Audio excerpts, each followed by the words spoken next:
மிகவும் பழமையான காலத்தில் எதுவும் இல்லை. வானம் இல்லை, பூமி இல்லை, ஒளி இல்லை. ஆனால் கடவுள் சொன்னார், ஒளி உண்டாகுக. உடனே ஒளி உருவாயிற்று. கடவுள் இருளிலிருந்து ஒளியை பிரித்து பகலும் இரவும் உருவாக்கினார். அது முதல் நாள். பின்னர் கடவுள் அழகான நீல வானத்தை உருவாக்கினார்.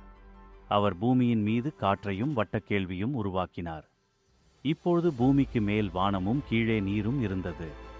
அதன்பின் கடவுள் உலர்ந்த நிலத்தை தோன்றச் செய்தார்.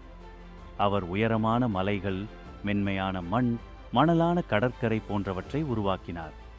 பிறகு அவர் பூமியை செடிகள், மலர்கள், பெரிய மரங்கள், பழங்கள், பசுமை புல்வெளிகள் ஆகியவற்றால் நிரப்பினார். பூமி அழகாக மாறியது.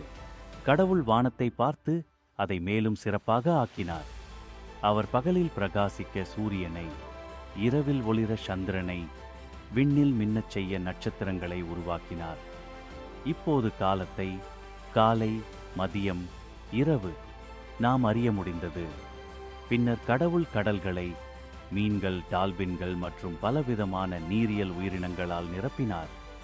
மேலும் வானில் பறக்கும் வண்ணப் பறவைகள் மற்றும் சிறிய உழும் பூச்சிகளையும் அவர் உருவாக்கினார். கடவுள் நிலத்தில் வாழும் அனைத்து விலங்குகளையும் உருவாக்கினார். சிங்கம், யானை, நாய், பூனை மற்றும் சிறிய எறும்புகள் கூட. பிறகு அவர் மிகவும் சிறப்பாக ஒரு விஷயம் செய்தார். கடவுள் முதன்மை மனிதனாக ஆதாமை உருவாக்கினார்.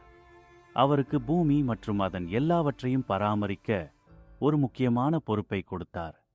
கடவுள் தம் எல்லா படைப்புகளையும் பார்த்து, இது மிகவும் நல்லது என்று சொன்னார். அனைத்து படைப்புகளையும் முடித்த பிறகு கடவுள் ஓய்வு எடுத்தார். அவருக்கு சோர்வு எதுவும் இல்லை. ஆனால் ஓய்வெடுப்பதும் அவர் உருவாக்கிய நல்லவற்றை ரசிப்பதும் எவ்வளவு முக்கியம் என்பதை நமக்கு காட்ட விரும்பினார். ஜாய்ஃபுல் பாத்வேஸ் பார்த்ததற்கு நன்றி. லைக் செய்யுங்கள், பகிருங்கள் மற்றும் சப்ஸ்கிரைப் செய்யுங்கள்.